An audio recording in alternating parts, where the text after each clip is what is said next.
Let's get going. Mind over Manuscript Challenge, day 2. I just spent some time reading through comments in the community, seeing how everybody's doing, and it's looking great.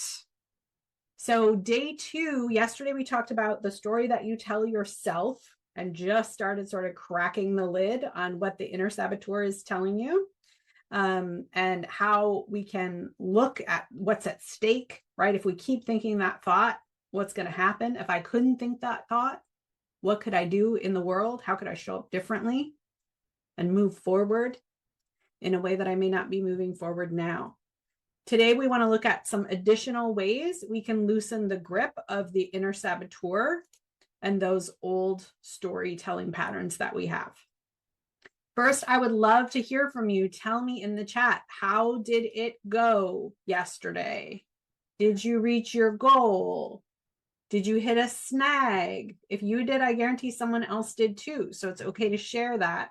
And then we can probably do some coaching. I'm going to coach for as long as I possibly can today. I have a hard stop at the top of the hour because I have to go do a presentation for the Pro Writing Aid audience too. So somebody help me remember to end on time in the chat. And but we will coach as much as we can. Today's presentation is a little faster. Joy says, didn't get to join the call yesterday. Happy to be here now. Welcome live, Joy. Hopefully you saw the replay as well. Okay, let's see. Tanya says it went well. It felt great to start to overshoot my goal, but it was more important that I started imperfectly. Yes, girl. Joy says, went great. I was able to get unstuck from something that I was agonizing over for weeks. Yeah, isn't that amazing? Right? How we can actually get over these things because we are now telling ourselves a different story about it and giving ourselves a way to shift out of it. Lulu says, day 1 goal met. Beth says, since my goal was to write, I did, but it was only 3 lines until I did today's journal prompt. So Beth, just look at the way that you're telling that, right? You can frame it as my goal was to write and I did it. I wrote 3 sentences. I'm off to a great start. Or, but it was only, right? That is your inner saboteur minimizing your effort. You got the flywheel going. That's the win. That's the win. And I'm glad that you got even further today with today's journal prompt. I love that. But I want to point out when I'm in the community, my little coach brain is scanning for the subtleties of the language that you're using that is not make good emotional fuel. Rachel says, I was able to meet my goal yesterday and set myself up, so I will easily meet my goal today. Excellent. Ember says, went well, got overwhelmed partway through, so I need to scale back on my goal for today. Yeah, it's like this week is an experiment, right? Where can I set the bar so my inner saboteur isn't so squawky? Or how can I adjust the story so that I can overcome the squawking? Right? There are a lot of levers that we can use that I'm going to give you this week. And I'm glad you're in experimentation mode. Jody says, I did more than I was expecting, although it took me a while to get there. Felt great. Yay. Danielle says, I adjusted my expectations and made a smaller goal to soften the resistance. Nice work. Elise says, felt well. Joy says, my preferred name is Oberon. I forgot to change it. Okay, great. I will try to remember that during the rest of the call, but I got a lot going on. So forgive me if I miss it. Okay. Went over the goal, but started writing, which is the main thing. Good. You guys are picking up on that. Like, your inner saboteur will always want you to like overshoot the goal, right? And that it won't feel like a victory until that. So you got to keep your eye on it. The victory is getting the flywheel going. The victory is sitting down and doing the first word, the first sentence, right? Everything else after that is like gravy. I'm kind of trying to scan these really quickly. Joanne says, realized how wrong my inner saboteur's message was. I liked the challenge question. Is it true? Yeah, I mean, we will just believe some crapola that just pops into our brain and we'll run with it, right? We got to take these opportunities to get intentional and really look at it. Okay, so let's keep going. I'm glad it's going well. Reminders, replays will be available for 24 hours, and we'll post the replay in an email and in the community. And then Friday through Sunday, we'll post all of the replays so that if you missed something or want to watch it again, you can do that. And if you do decide to come into the Happily Ever Author Club, you'll have the replays forever. They can just live in there. All right, so let's talk about some more tools that we can use to neutralize your inner saboteur and the stories that it is telling you. Okay, so we talked about changing the story. We'll talk about that a little more. Dealing with your screens, labeling, dropping it like it's hot, eating the poison, dropping the ball, and blowing out the candle. So a lot of these are going to be visualizations, right? We're very much in our head a lot of the time, and we're used to thinking in a certain way and telling the same stories and having the same thoughts. So sometimes it's hard to just like, oh, I'm just telling a new story today and I'm going to tell that perfectly forever, right? Sometimes we got to use some other tools to help shift it and let your brain know, no, we're doing a hard bank right here, right? We're not doing that the old way anymore. So some of these visualization tools you can run on repeat and help loosen that story, not just on a like cognitive level, but a little deeper than that. Okay. So as we talked about yesterday, the biggest story that we have as writers, because we're so good at it already, it's like the sharpest tool in our kit, is consciously telling yourself a story that serves you in reaching your goals, a story that creates emotional fuel, right? The story you tell yourself leads to the result of getting your book out or not, the result of building an audience or not, just by the story you're telling yourself, because that fuels all of your feelings and your actions. So we talked about that yesterday. That is something I want you to keep thinking about all week.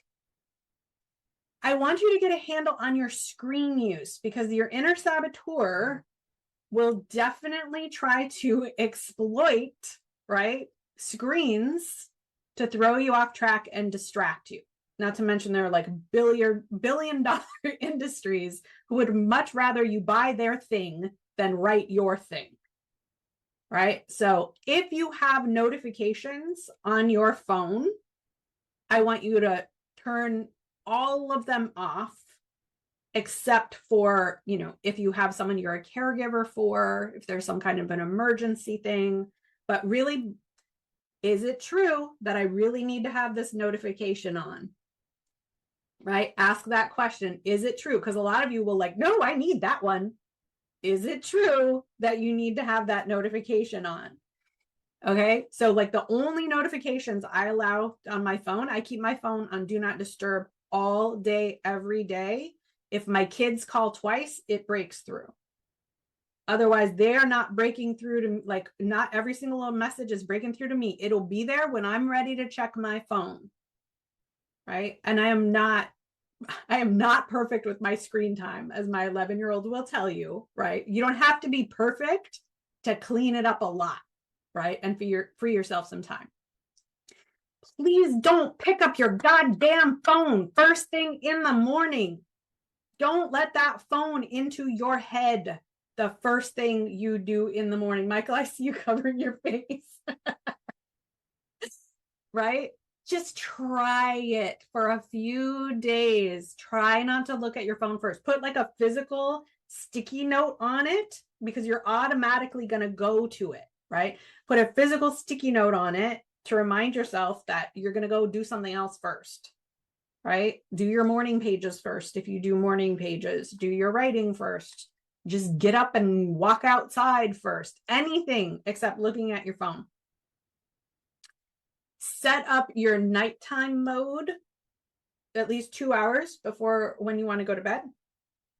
Ideally, stay off your phone 2 hours before you go to bed, right? Every time I violate this rule for myself, I pay for it, because I'm like, oh God, I just saw some horrible news about what's going on in the world. And now I'm anxious about that instead of being able to settle down for sleep, right? So set some rules, quote unquote, for yourself that work for you, that you know are to your benefit, right? Because your inner saboteur is going to try to use screens to screw you up. Okay. Michael says, but my dopamine from seeing all my new notifications in the morning, that dopamine will be there waiting for you, right? We want to get your dopamine from we want the dopamine to come from your writing, right? And then if we need that little quick hit, we know it's there. We know it's there. Okay, so it looks like some of you are on board with me on this and are already doing a lot of these things. So that's fantastic. All right.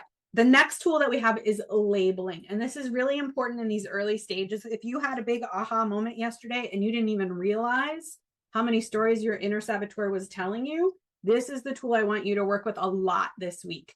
So when you catch a negative thought or a thought that is not aligned with you sitting down to do your work, I want you to label it. That's my inner saboteur. Phil Stutz calls it part X. Right? You'll be like, oh, there's part X. You can give your inner saboteur a name. Right? I told you about my client who called it Jack because it hijacks, right, her productivity. So you can be like, hi, Jack. Right? And it's good to treat it lightly and with some humor instead of, I don't want you to, every time you figure it out, be like, oh my God, there it is again. I'm never going to be free of this villain, right? Like, we're not going to dramatize. It's just like, oh, there it is again, right? Like, give it a name that's funny or light or has some like resonance, ironic resonance for you, right? So, and yeah, like Betty says, I consider my inner saboteur a gremlin that sits on my shoulder all judgy and shit, right? That's the attitude.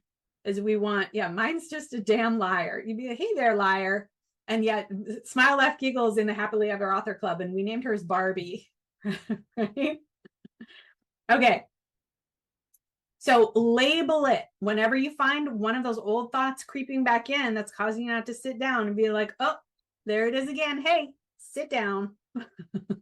We're doing this now anyway. Okay. Peter says, back in the attic, Matthew. I love it. I love it, love it. Okay. So that's labeling. Very powerful tool. Use it again and again and again and again because it takes away the power, right? Then you don't feel identified with the story. You're externalizing it and assigning it to something else. It immediately is drained of power. All right. The next one is drop it like it's hot, right? So this is a visualization tool where you're imagining that thought as a physical object, right? And you can recognize its negative power and you basically drop it like a flaming bag of dog poop because you don't want to continue to be burned, right? We realize, oh, this is not something I want in my hand, right? And we drop it like it's hot, let it go. All right. Next one, don't eat the poison. This one's from Eckhart Tolle. So if you think about, like, if you were eating some tainted chicken salad with salmonella in it and you got sick from it, you would not keep that shit in your fridge and pull it out for lunch today, right? We would scrape it into the trash and we would not eat it again because we recognize that it is toxic. So don't eat the poison. Once we realize it's toxic, we've got to scrape it into the trash. Don't eat the poison. Okay.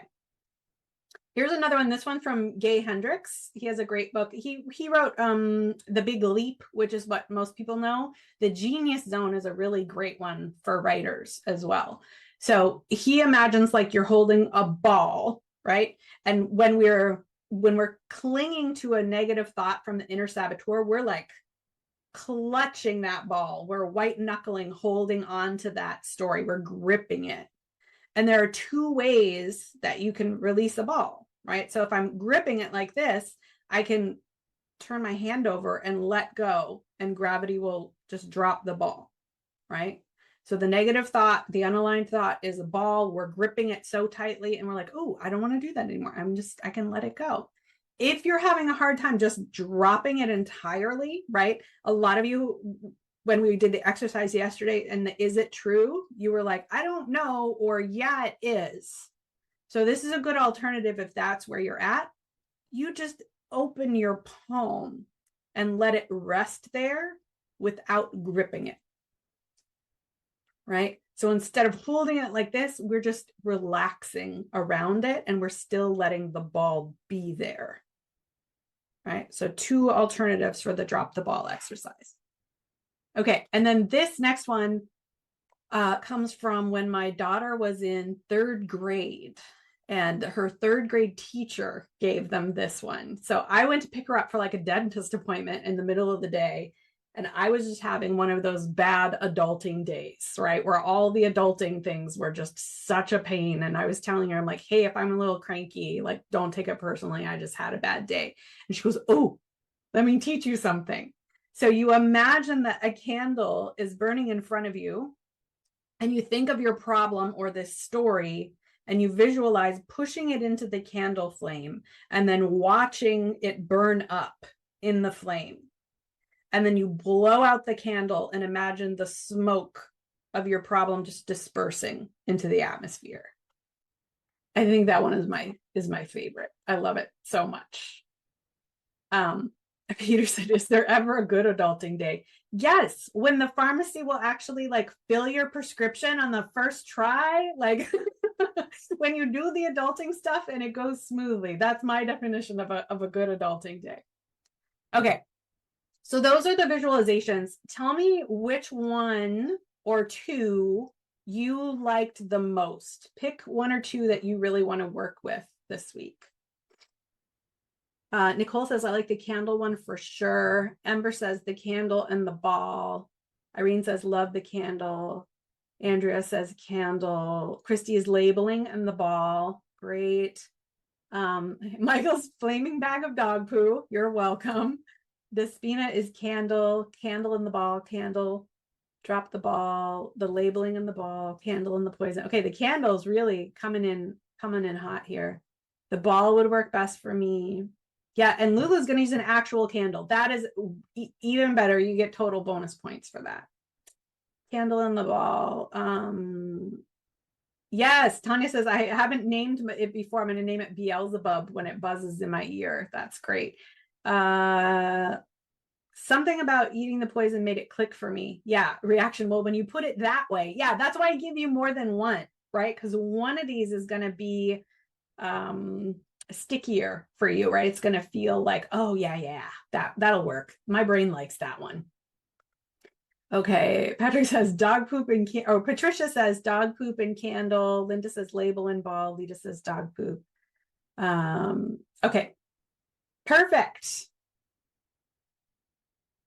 Yeah, and Emily says I like the naming of that part and talking to it like it's a different person, so I slowly stop identifying with it.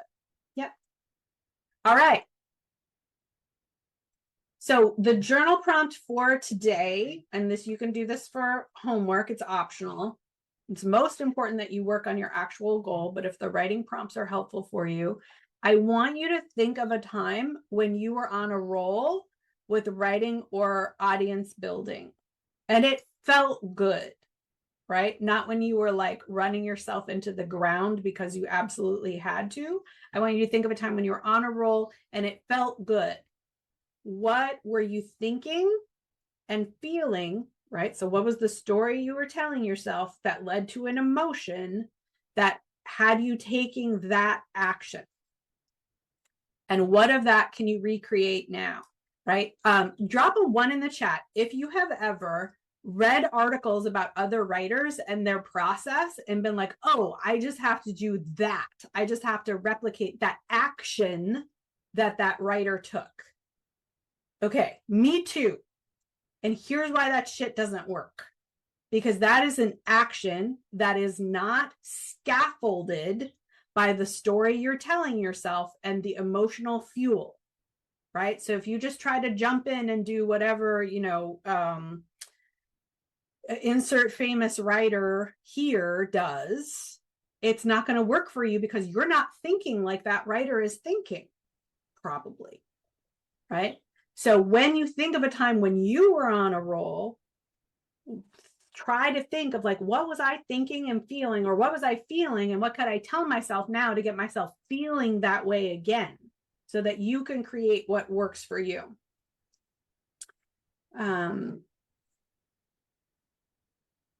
Okay, great. Renee says it was what I was writing, a young middle grade. It made me happy and light and made me laugh so hard as I was writing. Okay, it wasn't, Renee, I'm going to use you as an example here. It probably wasn't what you were writing. It was what you thought about what you were writing, which could have been as simple as, this is so fun, right? There are clues in here. It said, it made me happy and light and made me laugh so hard as I was writing, right? So you're like, this is happy and light and fun. It wasn't the middle grade book itself, the what, it was how you were thinking about the what, right? There's a little nuance, but I want to be able to point these out. So when you guys leave the challenge, you have like the savviness to really look at the stories. Okay, cool. So you can do more with that journal prompt on your own.